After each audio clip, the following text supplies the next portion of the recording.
La partida de nacimiento, los antecedentes penales y un pasaporte son los 3 requisitos mínimos para que tú puedas pedir una nacionalidad. Per te ci sono leggi diverse, ci sono procedure burocratiche diverse. Hay una jerarquización y una clasificación de favoritismos dependiendo de tu procedente. Questa parola qui, diverso, diverso, diverso, poi a sradicarlo è dura.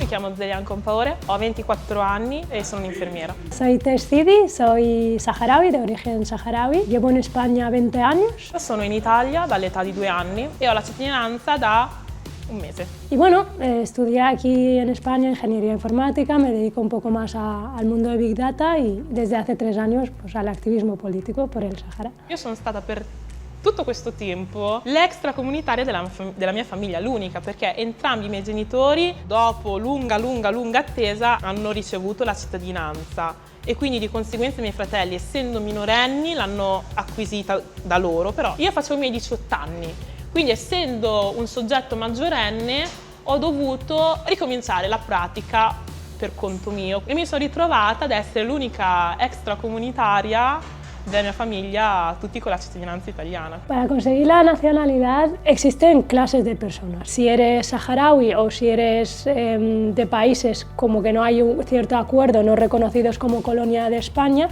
pues estás unos 10 años. Otra cosa es el procedimiento y el tiempo que tardan en concedértela, que eso ya es sumado a los 10 años. Por ejemplo, en mi caso estuve 10 años más otros 5 años, o sea, 15 años para que te den la ciudadanía. La partida de nacimiento, los antecedentes penales y un pasaporte son los 3 requisitos mínimos para que tú puedas pedir una nacionalidad o regolarizzarti donde sea, no? In un paese che non è il tuo. Per diventare cittadini italiani, se si è extracomunitari, bisogna avere la residenza in Italia per 10 anni. Ci vuole un ISEE, un minimo di ISEE, devi un po' produrre per lo Stato per farti avere un po' la cittadinanza. Io ho iniziato la pratica della mia cittadinanza nel 2018 e finalmente a settembre 2022 sono stata chiamata alla prefettura provinciale a consegnare gli originali dei documenti e a dicembre ho fatto il giuramento, ho giurato sulla Costituzione italiana. Hay una falta de empatía, digamos, no hay un trabajo psicológico de entender a las personas que están solicitando estas cosas. Uno de los problemas que más se encuentran las personas en general es, primero, la falta de formación de las personas de administración en extranjería. Segundo, arbitrariedad, es decir, en una administración te pueden exigir unas cosas y en otra totalmente diferente te pueden exigir otra cosa diferente. Otra cosa también que te limita mucho en no tener la ciudadanía es tu capacidad de poder moverte dentro de la Unión Europea. Por ejemplo, cuando yo terminé la carrera, yo no podía ni ir de Erasmus, ni trabajar en otro país, ni nada. Tu preocupación constante de perder tu trabajo.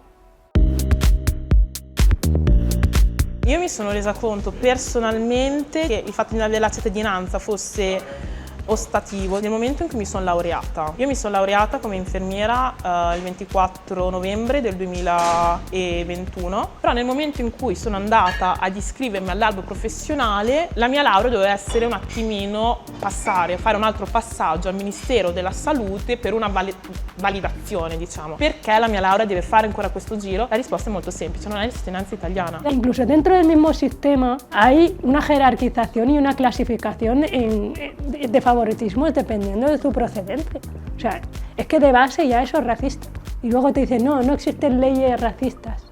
No existen, pero definidas sobre el escrito, pero el que al final aplica la ley, el sistema y todo el mundo que sigue toda esa vertiente hace que il razzismo istituzionale sia, il pane di cada dia di moltissime persone. Ti rendi conto che per l'Italia sei diverso, perché per te ci sono leggi diverse, ci sono procedure burocratiche diverse. Questa parola qui, diverso, diverso, diverso, in un modo o nell'altro ti si incastra nel cervello e poi a sradicarlo è dura. Se si riesce a circondarsi di persone che stanno magari passando lo stesso percorso, si riesce a fare un po' fronte comune. Io ho trovato molta serenità e rassicurazione attraverso il collettivo di Italiani Senza Cittadinanza, perché lì mi sono resa conto di quanti eravamo. Parliamo di numeri immensi. Senza i miei amici, senza il supporto di queste persone che vivevano la mia stessa situazione, io sarei stata persa. Alla prossima crisi di governo potrò votare, che è una cosa a cui tengo davvero tantissimo. Para mí, algo que es fundamental es votar. Tú puede ser que no tengas la ciudadanía española, pero tú contribuyes al sistema tributario, tú trabajas por este país y contribuyes no solo a nivel económico, sino con tu cerebro y con tu esfuerzo a construir este país un país mejor. Yo ahora es la primera vez que empiezo a tener interés por las elecciones en España, porque es la primera vez en mi vida que voy a poder votar y llevo 20 años y pago Hacienda como todo el mundo y hago mis cosas en este país y soy un ciudadano más, pero no tenía ningún interés debido a eso, porque el sistema automáticamente te cancela. Claro, eso amarga a las personas que son migradas. ¿Por qué? Porque primero no se puede migrar a otro país a buscar mejores oportunidades, te quedas aquí.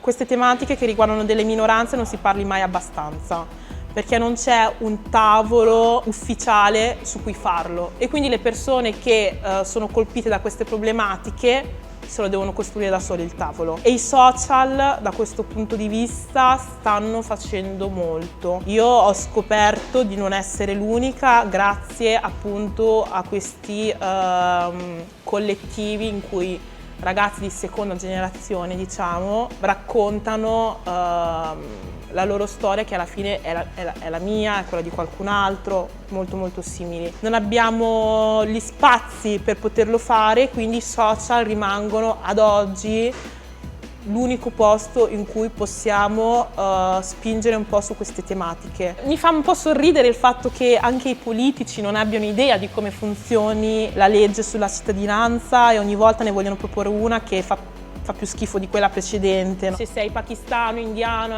che vuoi un attimino un diritto, no, tu non.